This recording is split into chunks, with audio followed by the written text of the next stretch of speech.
انا جعلنا ما علی الارض زینۃ لها لنبلوہم ایہم احسن عملا، ہم نے زمین پر جو کچھ ہے اسے اس کا سنگھار بنا دیا ہے، زیبائش آرائش، آنکھیں چکا چوند ہو جاتی ہیں، نظر کو خیرہ کرتی ہے چمک تہذیب حاضر کی، یہ صناعی مگر جھوٹے رنگوں کی ریزہ کاری ہے، لیکن آدمی جو ہے اسی کا دل دادا۔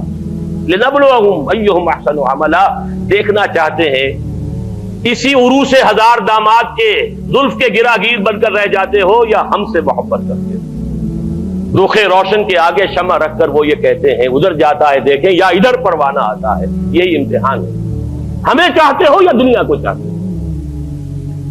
انا جعلنا ما علی الارض زینۃ لها لنبلوہم ایہم احسن عملا۔ ایک جگہ سورہ کہف میں حضور کو روکا گیا، حضور ان غرباء اور فقراء صحابہ سے اپنی نگاہیں ادھر ہٹا کر امیروں کی طرف توجہ زیادہ نہ کیجیے۔ وَلَا تَعْدُ عَيْنَاكَ عَنْهُمْ تُرِيدُ زِينَةَ الْحَيَاةِ الدُّنْيَا۔ اے نبی کہیں یہ گمان نہ ہو جائے لوگوں کو کہ آپ بھی حیات دنیاوی کی زینت ہی کو زیادہ اہمیت دے رہے ہیں۔ یہ مشکل مقامات میں سے قرآن مجید کے میں نے اس کی جو سب سے زیادہ قابل قبول جو ایک تعبیر ہو سکتی ہے وہ میں کر رہا ہوں کہ نبی کہیں ایسا نہ ہو کہ آپ کے اس طرز عمل سے لوگ یہ سمجھے کہ محمد کی نگاہ میں بھی دولت ہی کی اہمیت ہے، تبھی تو دولت مندوں کی طرف توجہ زیادہ ہے۔ محمد کی نگاہ میں بھی شاید دنیاوی اقتدار جو ہے اسی کی اہمیت ہے، تبھی تو یہ جو قریش کے سردار آتے ہیں انہیں زیادہ وقت دیتے ہیں۔ ہم فقراء جاتے ہیں تو ہماری طرف توجہ نہیں فرماتے۔ وَلَا تَعْدُ عَيْنَاكَ عَنْهُمْ تُرِيدُ زِينَةَ الْحَيَاةِ وَاصْبِرْ نَفْسَكَ مَعَ الَّذِينَ يَدْعُونَ رَبَّهُم بِالْغَدَاةِ وَالْعَشِيِّ يُرِيدُونَ وَجْهَهُ۔ اے نبی اپنے ان ساتھیوں کی صحبت کے اندر آپ رکے رہیے، انہیں زیادہ وقت دیجیے جو صبح و شام اپنے رب کو پکارتے ہیں، اس کی رحمت کے امیدوار ہیں۔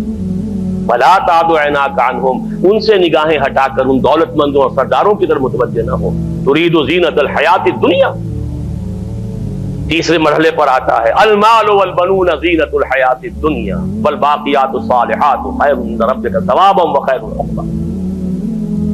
یہ دنیا مال اور یہ مال و دولت دنیا، یہ رشتہ و پیوند، بتان وہم و گما، لا الہ الا اللہ، لیکن یہ کہ اسی کی زیبائش آرائش، اسی کی محبت، اسی کی سوچ، دن رات فکر ہے تو انہی کی ہے۔ المال والبنون زینۃ الحیات الدنیا۔ اور آخری آیت جو آخری رکوع میں قل هل ننبئكم بالاخسرين اعمالا الذين ضل سعيهم في الحياة الدنيا وهم يحسبون انهم يحسنون صنعا۔ سب سے زیادہ گھاٹے اور خسارے میں رہنے والے کون ہیں؟ نبی ہم آپ کو بتائیں؟ اے نبی آپ ان سے کہیے کیا میں تمہیں بتاؤں سب سے زیادہ خسارے میں کون رہے؟ سوال کا جواب بھی خود ہی، جن لوگوں کی ساری بھاگ دوڑ سعی و جہد حیات دنیا ہی میں بھٹک کر رہ گئی، ساری بھاگ دوڑ، دن رات کی محنت مشقت، سوچ ہے تو اسی کی، رات کو بھی دن کو بھی، دوڑ دھوپ، ساری فکر فی الحیات دنیا، واللہ بھٹک کر رہ گئی۔ انہی توانائیوں سے آخرت کمائی جا سکتی تھی، انہی چیزوں سے جو اللہ نے دی ہیں اللہ کو راضی کیا جا سکتا تھا، لیکن یہ ساری چیزیں کھپا دی دنیا کے حصول میں، بھٹک گئی۔ وہ تیر نیم کش جس کا نہ ہو کوئی ہدف ہونا چاہیے تھا اللہ کی ذات، لیکن تم نے پہنچا خرچ کر دی یہ ساری چیزیں دنیا کی طرف۔ الذین ضل سعیہم فی الحیات الدنیا وہم یحسبون انہم یحسنون صنعا۔ یہ ہے وہ دجالی فتنہ جس نے آخرت پر دنیا کا ملمہ کر دیا ہے، ذات باری تعالیٰ پر کائنات کی عظمت کا پردہ ڈال دیا ہے۔ اللہ سے توجہ ہٹ گئی، کائنات، روح کی بجائے جسم، حیات اخروی کی بجائے حیات دنیا۔ یہ جو چار ہماری چیزوں کے اندر کے جو پریفرنسز ہیں، جو ہمارا ایمفیسس ہے، زبان سے مانتے ہیں اللہ کو بھی آخرت کو بھی، لیکن آپ اپنے 24 گھنٹے کے تمام اوقات کا تجزیہ کیجئے، کتنی آپ کی توانائیاں اور قوتیں اللہ اور آخرت کے لیے صرف ہو رہی ہیں اور کتنی دنیا کے لیے۔ اقرا کتابک، ہر شخص اپنی کتاب خود پڑھے، اپنا حساب خود لے۔